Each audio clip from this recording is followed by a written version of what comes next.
Risparmia con il sole da Porra Energia. L'impianto solare termico da 300 litri e tuo a soli 790 euro chiavi in mano. Fornitura e montaggio inclusi nel prezzo. Richiedi il sopralluogo gratuito a Porra Energia. Zona industriale Baccasara Tortolì. Infoline 328 137 89 39. Anche WhatsApp. Sei un allevatore o lavori in agricoltura? Coldiretti Nuoro Ogliastra ti ricorda che sono in fase di predisposizione le domande premio PAC 2025. Coldiretti è al tuo fianco per tutte le informazioni e la predisposizione della presa dati per le domande. Coldiretti Nuoro Ogliastra. Ti aspettiamo nelle sedi di Lanusei in Viale Marconi e a Ierzu in Corso Umberto.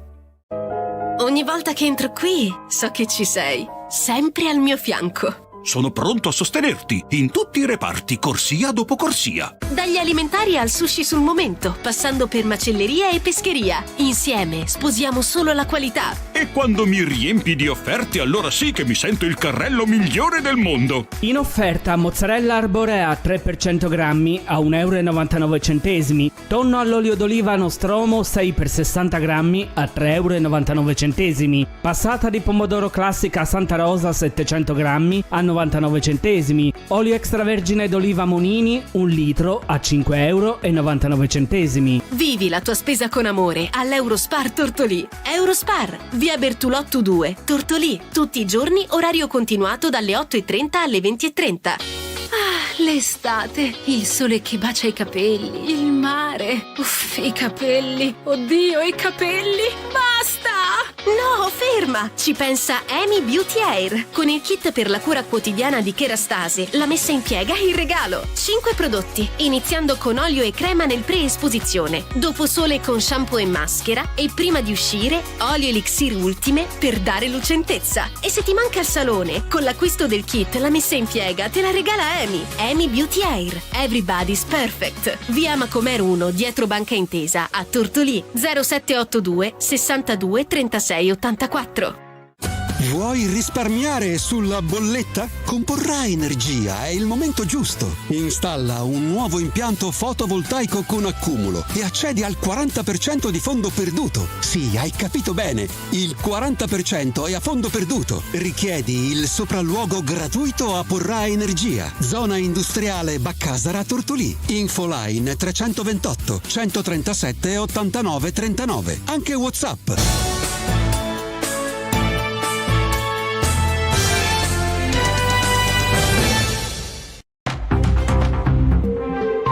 Buongiorno a tutti e a tutte da Federica Melis, ben trovati al secondo appuntamento della mattina con Stella di Cecché con il nostro notiziero e le news dall'Ogliastra.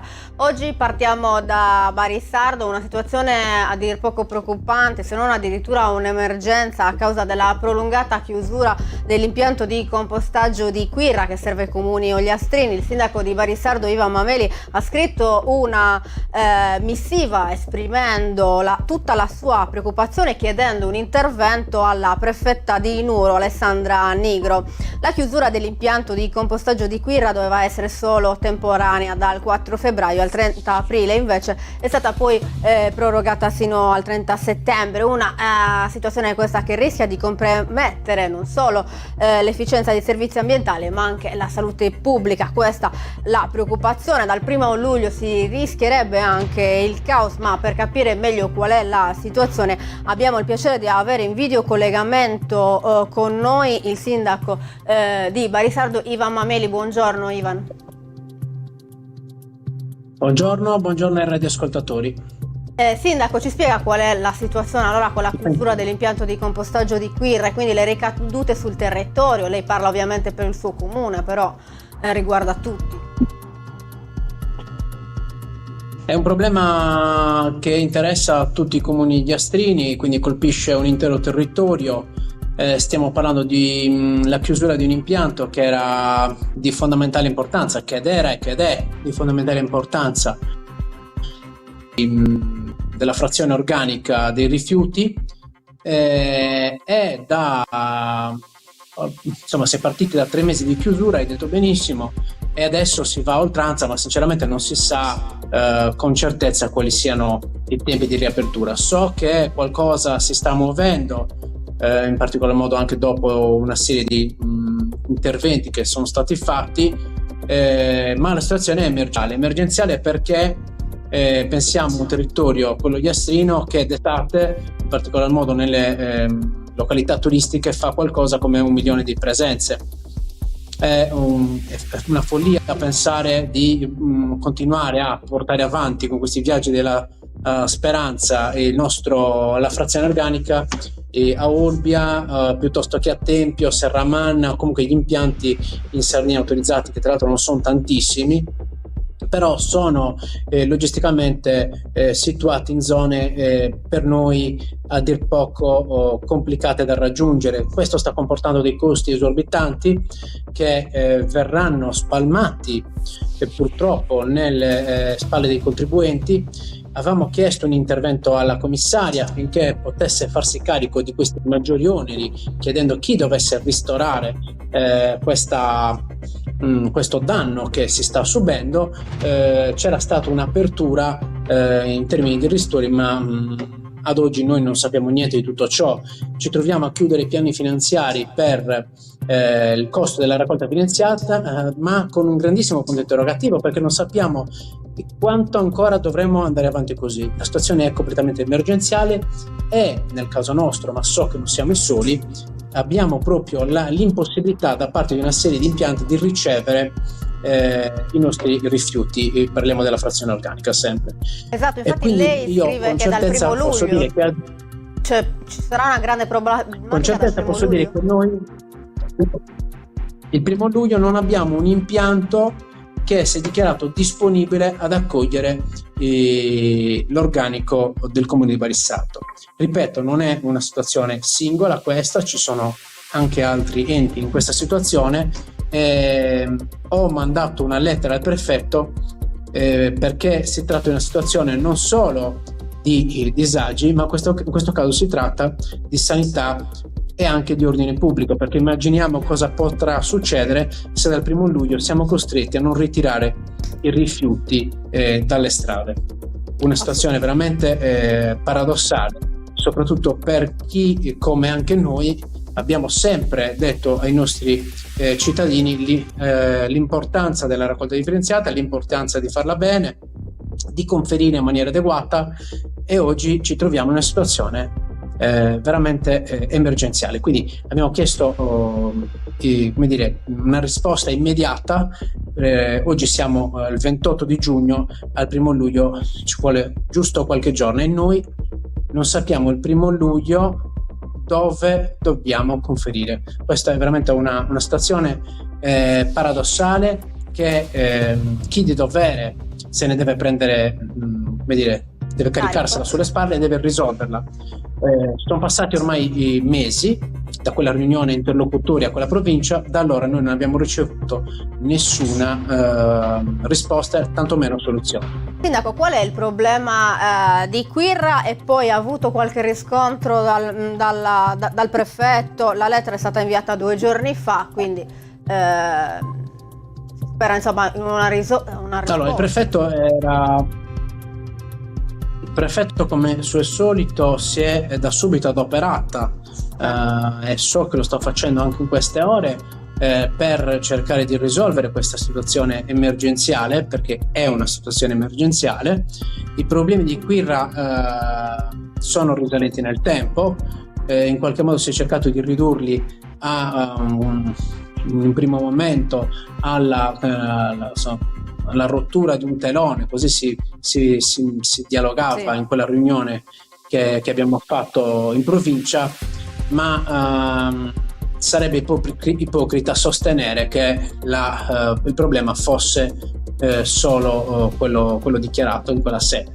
I problemi su Quirra probabile che siano anche molteplici, probabile che non siano solo problemi tecnici, ci siano anche problemi di altro tipo, ma diciamo che non spetta a noi entrare nel merito di faccende che hanno una competenza ben precisa, che è quella della provincia, a cui chiediamo risposte immediate. Noi ci mettiamo in termini di collaborazione, siamo qui per anche proporre la nostra piccola esperienza, ma è il momento delle risposte. Non abbiamo più tempo di fare filosofia su questo settore, perché a giorni non sappiamo dove mettere la frazione organica, e questo è un disastro.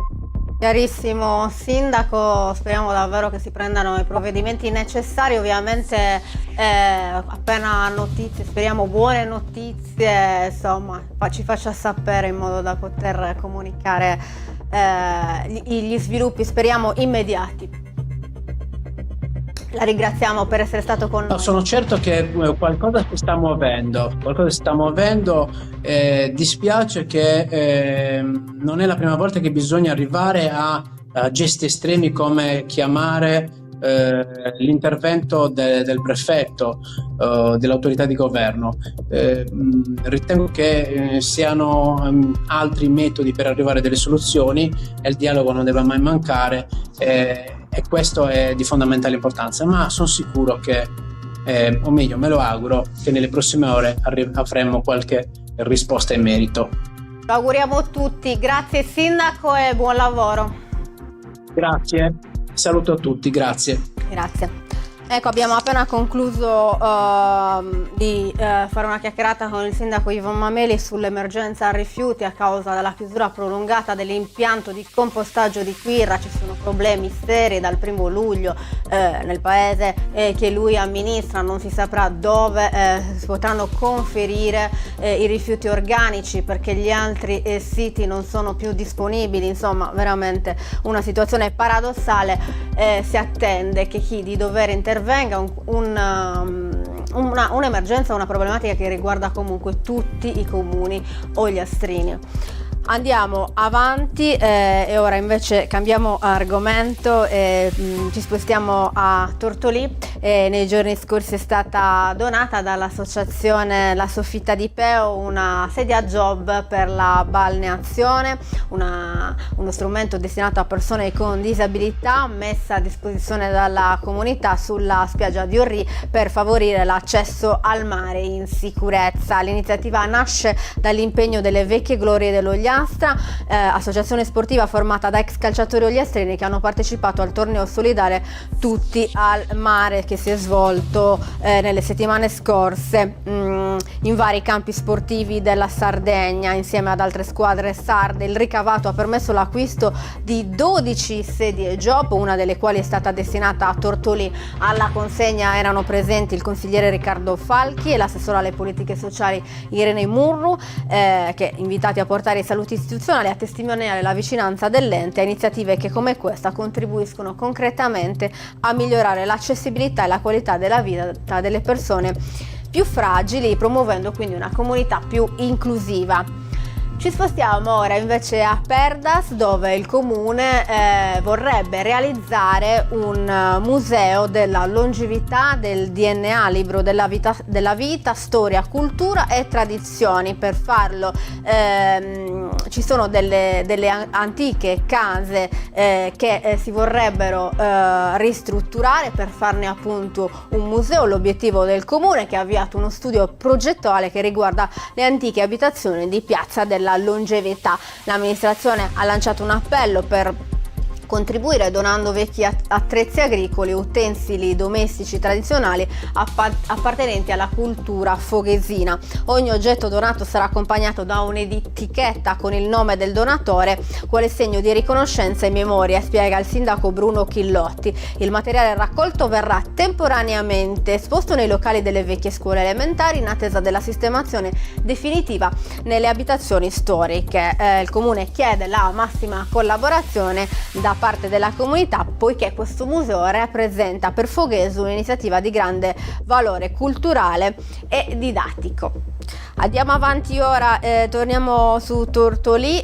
Sabato 28 giugno, quindi domani alle 19 all'ex blocchiera Falchi si terrà un incontro con Paola Carta, autrice della raccolta di racconti Frontiere visibili e invisibili. L'appuntamento, promosso con il patrocinio del comune, sarà occasione per riflettere su temi profondi e attuali attraverso storie di donne che affrontano il caos del mondo e dell'animo per difendere la propria autodeterminazione contro i poteri che la minacciano. Un viaggio narrativo che parte dall'interiorità per superare i limiti e confini, riconoscendo nella vulnerabilità umana una forza trasformativa. A conversare con Paola Carta ci sarà Serena Collu.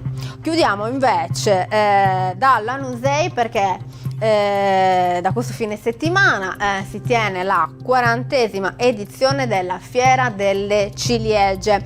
4 giornate perché si è partiti ieri il 26 giugno, si snoderà la manifestazione fino al 29 con 4 giornate dedicate alla promozione del territorio, della cultura, dell'artigianato e la valorizzazione delle produzioni locali. L'edizione 2025 quindi prevede una serie di appuntamenti. Domani dalle 10:30 nell'aula consigliare si terrà un convegno nazionale ciliegie autoctone della Sardegna promosso dall'Associazione Nazionale Città delle Ciliegie con interventi di esperti e operatori del settore.